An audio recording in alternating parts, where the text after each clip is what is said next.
आपके लिए बहुत जरूरी खबर है। दूध पीते हैं, चाय पीते हैं, बच्चों को दूध पिलाते हैं, तो आपके लिए बहुत जरूरी खबर है। खबर यह है, दूध पीने वालों को सावधानी बरतने की जरूरत है। ये आप देख रहे हैं गायों में पिछले दिनों ये जो बीमारी आई, उसकी स्किन पर गाय के आप देख रहे हैं ये जो चकत्ते पड़े, ये निशान पड़े हैं, ये बहुत डेंजरस है। गाय का आप दूध पीते हैं और ये जो गायों में बीमारी हो रही है, क्या ये बीमारी दूध में तो नहीं आ रही? अगली तस्वीर दिखाइए। आप जो दूध पीते हैं, ये दूध गाय का भी होता है, भैंस का भी होता है, जो डेयरी तक दूध जाता है, ये गाय और भैंस दोनों का होता है। तो सवाल ये है कि इस दूध में तो कहीं वायरस का संक्रमण नहीं है? जरा रिपोर्ट देखिए, उसके बाद आपको बताते हैं कि ऐसा है या नहीं।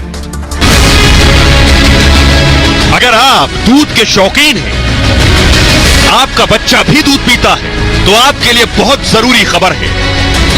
गाय के शरीर पर यह स्किन की बीमारी हो रही है, इसे लंपी वायरस कहते हैं। देखने में यह भयावह दिख रही है और हजारों गायों की जान ले चुकी है। लेकिन सवाल यह, रोज खरीदने वाले दूध में भी ये लंपी वायरस तो नहीं है? जो दूध आप पी रहे हैं उसमें ये गाय के वायरस का संक्रमण तो नहीं आ रहा? इसलिए दूध के शौकीनों को सावधान होने की जरूरत है। कहीं दूध के साथ ये लंपी वायरस हम आप तक तो नहीं पहुंच रहा। और आइए अब आपको बताते हैं क्या दूध में तो ये वाला वायरस नहीं आ रहा है। अगर आप दूध पीते हैं तो बहुत जरूरी खबर है, और आखिर इससे बचा कैसे जा सकता है, यह आपको जान लेना बहुत जरूरी है। तो देखिए, जल्दी से आपको दिखा रहा हूं, दूध के शौकीनों के लिए खबर है। ये देखिए, दूध की धारा बह रही है, लेकिन ये गाय पर जो वायरस है, स्किन डिजीज आप देख रहे हैं स्किन पर गाय की, लंपी वायरस गाय और भैंस में होने वाली बीमारी है।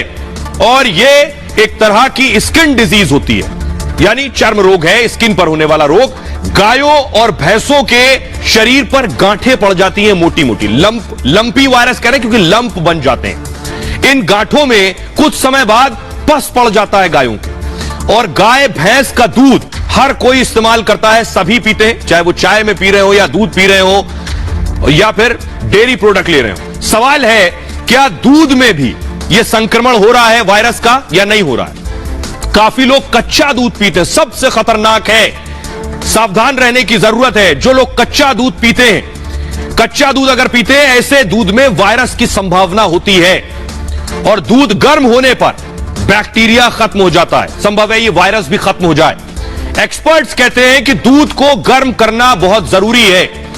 100 डिग्री सेंटीग्रेड पर दूध गर्म होना चाहिए। दूध में उबाल आए, एक बार नहीं 2 से 3 बार उबाल आए, करीब 15 मिनट हल्की आंच पर, उसके बाद उसको खौलने दीजिए। ऐसा करने से वायरस खत्म हो जाते हैं, ये जानकार और डॉक्टर कह रहे हैं। दूध निकालते समय खास ख्याल रखना बहुत जरूरी है।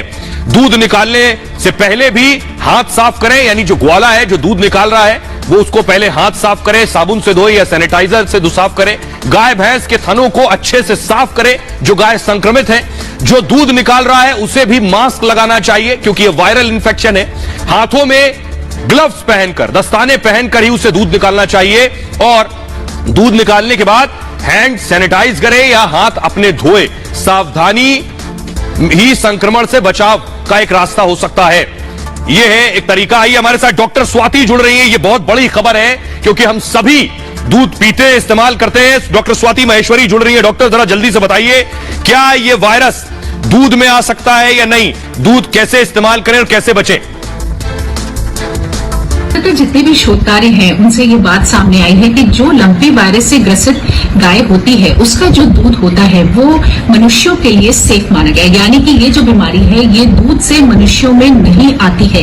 लेकिन फिर भी क्योंकि हम जानते हैं कि दूध से कई तरह के कीटाणु जो है वो मनुष्य में आ सकते हैं। कई ऐसे वायरस और बैक्टीरिया हैं, जैसे ब्रूसेला है, कैम्पाइलोबैक्टर है, ई कोलाई है, साल्मोनेला है। और इनसे अक्सर हम कई बार देखते हैं कि लोगों को, किसी को पेट में दर्द हो रहा है, उल्टियां हो रही है, ऐंठन हो रही है। तो इस तरह की परेशानियां, यानी कि जो संक्रमण है वो दूध से मनुष्यों में आए हैं। इसलिए एहतियातन तौर पे अच्छा होगा अगर हम दूध को अच्छे से उबाल करके तभी उसका सेवन करें, या पेस्चराइज्ड मिल्क जो होता है उसका सेवन अगर हम करें तो हम कई सारे कीटाणुओं से बच जाते हैं। और उसी तरह से लंपी वायरस का जो कीटाणु है उससे भी हम बच सकते हैं।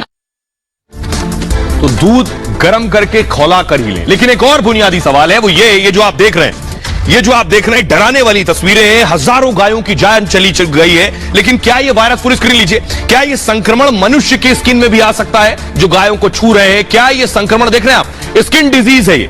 हजारों गायों की जान ले चुकी है राजस्थान और अलग अलग राज्यों में। ये देखिए जरा, पूरे शरीर पर लम्प्स आपको नजर आ रहे होंगे। ये वायरस पूरी तरह से गौवंश को खत्म करने की स्थिति में है, जिस तरह से ये जानलेवा हो चुका है। लेकिन क्या ये स्किन डिजीज इंसानों में भी, अगली तस्वीर प्ले कीजिए बैक टू बैक, क्या ये इंसानों में भी आ सकती है ये बीमारी? ये बहुत बड़ी चीज है। ये देख रहे हैं आप गाय की स्किन पर, आप देखिए जो आप गांठ देख रहे हैं यही है लंपी वायरस और यही गायों की जान ले रहा है। आइए आपको बताता हूं, क्या ये इंसानों की स्किन पर भी आ सकती है इस तरह की बीमारी?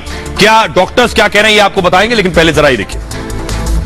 जानवरों से इंसान में फैलने वाले रोग जूनोटिक होते हैं, इनको जूनोटिक कहते हैं। लंपी वायरस एक जूनोटिक बीमारी नहीं होती है।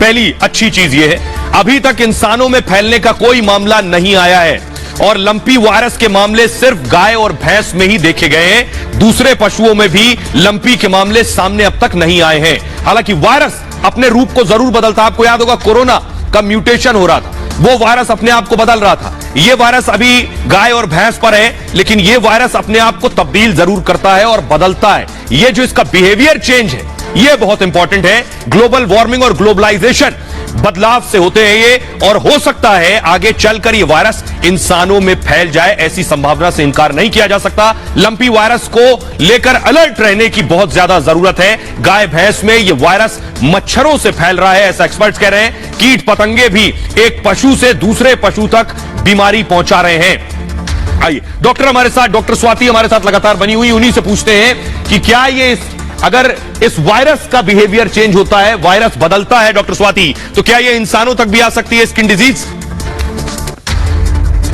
एक मामला भी मनुष्यों में दर्ज नहीं हुआ है, यानी कि मनुष्य में यह बीमारी अभी तक नहीं देखी गई है। लेकिन फिर भी खास तौर से ऐसे लोग जो कि इनकी देखरेख करते हैं जानवरों की, उनको खास तौर से ध्यान रखने की जरूरत है, क्योंकि जो हम देखते भी हैं कि एक गाय से दूसरे गाय में जो इसका संक्रमण फैलता है उसका तरीका या तो गाय की जो आंखों से या नाक से द्रव निकल रहा है, या जो उसके मुंह से थूक निकलता है उसके द्वारा, या जो शरीर पर उसके छोटे छोटे जो मुहासे हो जाते हैं उनसे जो द्रव निकलता है, इनसे ज्यादातर दूसरी गायों को ये संक्रमण फैलता है। ऐसे में जो लोग इनका रखरखाव कर रहे हैं उनके लिए बहुत जरूरी है कि वो अपने हाथों को लगातार धोते रहें। जब भी इनका काम करके हटे तो कहीं भी अपने हाथ, नाक या मुंह पर ये हाथ नहीं लगाएं। उससे पहले हाथों को अच्छे से साबुन और पानी से धोएं। साथ में मास्क का प्रयोग भी कर सकते हैं जब आप इन जानवरों के पास हैं। तो कुछ ऐसे एहतियात बरतने से हम बच सकते हैं, और साथ ही जो गाय हैं उनको हम लोग एहतियातन तौर पर पहले से वैक्सीन भी लगा सकते हैं।